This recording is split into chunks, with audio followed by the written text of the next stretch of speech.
commercial. The final segment of the show for today, we're talking to Alana McLaughlin, and she's given us some information relative to the literature and other aspects of the Harlem Renaissance.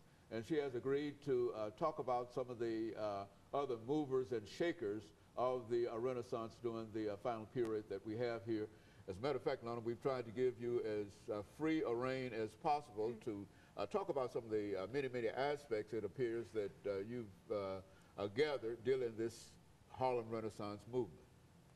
Now, before we get into, say, the name changing of African Americans, there's another big aspect of the new Negro movement, well, the Harlem Renaissance.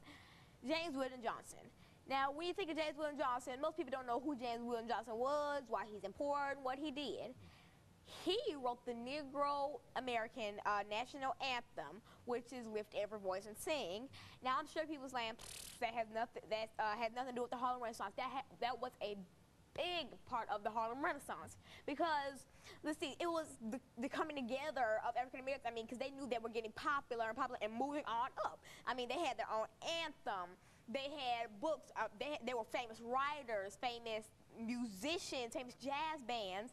They were moving up, and they wanted to bond together to make sure the African Americans got their name out there, that they weren't just former slaves, they weren't just to a random person, that they weren't just former slaves, that they weren't just workers, they weren't just cotton pickers, they were something important. And that's why all African Americans, maybe some are more important than others, and maybe some got more fame than others, but all of them were very important. Now, if you had a whole band of famous African Americans and you plucked one out of the group, then it wouldn't really make the Harlem Renaissance, because it was about bonding together. And if it didn't have anything to do with all African Americans, if it was just an elite group of African Americans, then it wouldn't be the New Negro movement, because that's when we came together and we were all individuals at that time. Then it wouldn't make a movement, because you can, but they bonded together to make a movement, a big movement. I mean, because one person probably wouldn't make that big of a movement. They had to bond. And that's what made the New Negro movement. And so they bonded over this song. That was their empowerment song, "Lift Every Voice and Sing." In the title it says, "Lift every voice," which is meant get your voice out there, get your boom on. That's what that really meant. And so so that's why I want to emphasize the importance of James Weldon Johnson's song.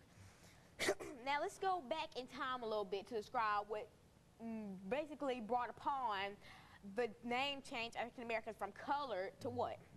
New Negro. Negroes. So at first, they started out as slaves. Then they became colored people.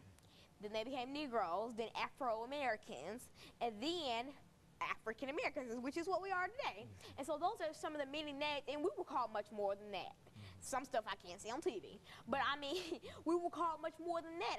I mean, we were segregated. We were hated, beaten, killed because of the color of our skin.